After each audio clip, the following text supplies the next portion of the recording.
Mr. Vallabh Bhansali, Chairman of Enam Securities, joining us. No better voice to get on a day like this. Vallabh, good afternoon. Thank you very much for joining us. We've got Shireen also in Delhi. Mr. Bhansali, clearly, it's done and dusted. It is going to be a Narendra Modi government. What would you be looking for? I think it would be too much to expect big economic reform in terms of FDI, in terms of FDI in retail, in terms of FDI in insurance. I'm sure nobody's looking for all of that. What will you be looking for? I really look for very solid growth. I think some of the ways that we think will become irrelevant.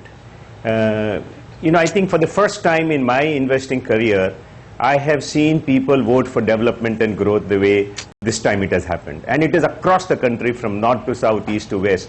And this is very big because you're going to see the man, the ideology and the people all align like never before in modern economic development agenda.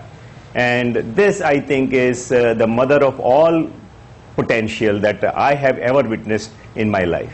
Mr. Bhansali, people are talking about multi-year bull run. This is true economic independence, according to me, because I've never seen people, people believed in a man. I think this time people are believing in themselves, in aspirations, because they have rejected, the ideology of doles and, Mai Baap Sarkar. It is they really have joined the aspiration bandwagon, and I think that's very exciting to me. Okay. Well, on a slightly smaller note, Mr. Bhansali, this is the first time probably we are going to see the BJP itself come with 270 seats. 271, 272 is also not improbable at all. At that time, they're leading in 271 seats, and there are still about a handful of 10 seats where even the leads have not started coming in. Now, this is the big secret and sometimes overt hope of both India Inc. as well as of market men that the BJP, the declared right-wing party, should come to power. This is happening for the first time.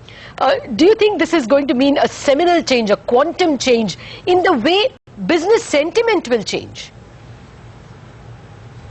Indeed, I think this is similar to Mrs. Margaret Thatcher's, coming to power in a true sense in UK, and how UK changed from the 60s to the 70s, or rather, 70s to 80s. And I think this is very momentous, Lata. I think it is not about once they cross 260 or 250 on their own, the numbers have ceased to matter because they still don't have power in Rajya Sabha. So they will still be limited in their legislative intent. But that's not the important point. I think a lot of the measures that we think in terms of FDI or banking, etc., what you're going to see is that there is complete alignment on ideology now. And based on whatever I have seen and heard, I think the programs, the approach to development is going to be dramatically different.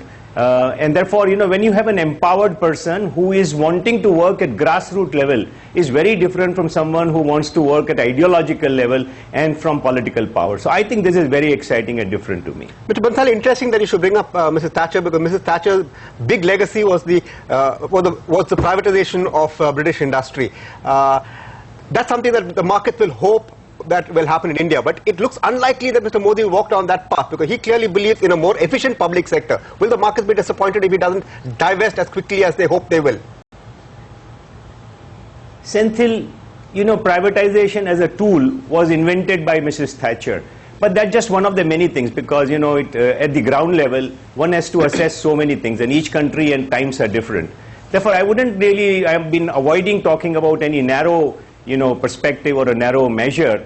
I think it is about the approach. For example, we have seen telecom policy change so much, because as we grow forward, new vistas open, new opportunities open. And what I'm now seeing is that I think one story which is most telling to me of the mind of the person is what happened in Kutch. After devastation, he said, oh, why rebuild? Why not build something very different? And I think this is how we're going to look at India, that if I have an opportunity, instead of, trying to do some of the old stuff, why not think of things in a very different manner? And I'll give you another example. In one of the interactions, he said, oh, people talk of hard infrastructure. Why don't we talk of soft infrastructure? The change it can bring about. So which is, I think, wonderful that he's talking of Amartya Sen and Bhagwati in a very hybrid manner. That you may, if you created healthcare and education, in an intelligent manner, which is not about government, which is about really creating a feeling of movement, progress, enablement, dramatic things can happen. And I can, see Abdul Kalam's vision of, he said you just take things to people in the rural villages, in the rural areas, and things will change by themselves. So I think you're going to see a very different development agenda, different from the policies that we have seen in the past. Okay, with my stultified And there won't be ideas. disappointment, because whole point is people want actually, Senthil and Lata, want results. Whether they come in private sector or public sector. We haven't, desisted from investing in public sector banks or state bank, etc. We haven't bothered. Or NTPC. NTPC has been a darling for a very, very long time. So I think if you allow them to perform, who cares? No, I agree with that, but still 2 plus 2 can't be 5, isn't it, Mr. Bhansali? I mean, I'm just trying to play devil's advocate. There are a few really solidified problems over here. There is a huge, food bill, which for the first time will have to be paid in its entirety. 1,30,000 crores is the conservative estimate. Possible drought year as well, but we'll leave that aside. Some pending bills in fuel and fertilizer as well. And a tax kitty that perhaps will not grow in the first year. Buoyancy in economic growth, and then comes tax buoyancy in economic growth. So at the moment, the expenses are running way ahead of income for the national treasury. So do you think at this point in time, the markets can still run away much from here on? Do you think business will already come in with investments, or do you think that there is a long wait? I think it's difficult to say that, what will happen in the next 1 week or 3 months.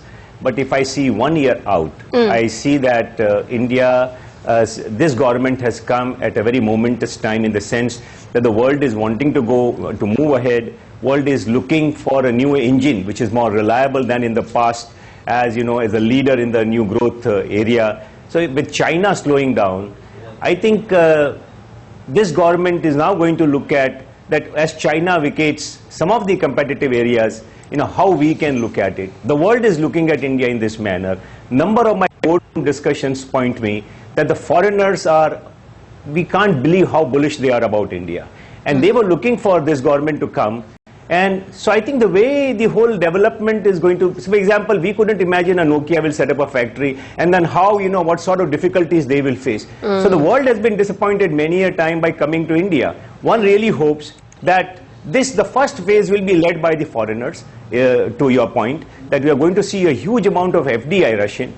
Investment cycle will take time to build up. The fiscal deficit is not going to change immediately. The growth rate is not going to change immediately. But just as markets can, invest 3 months out or 6 months out, this time I can tell you people will invest with 12 to 18 months perspective without much risk. So this is what is going to happen. And so also on investment cycle, that Indians will take probably 12 months to invest, but foreigners are going to start investing almost immediately. Mr. Bhansali, look at what Adrian is saying. He will keep a close watch on how the treasury, the national treasury, is being handled. A rise in deficit will not be tolerated, even from a man who is known for very good administration. What is your sense? I mean, after all, the BJP manifesto is littered with the same devotion to subsidies. Do you think there can be any quick fixes in terms of making the NREGS, asset creation based, or making the food security bill, adding a phrase on targeting, or qualifying it a little more?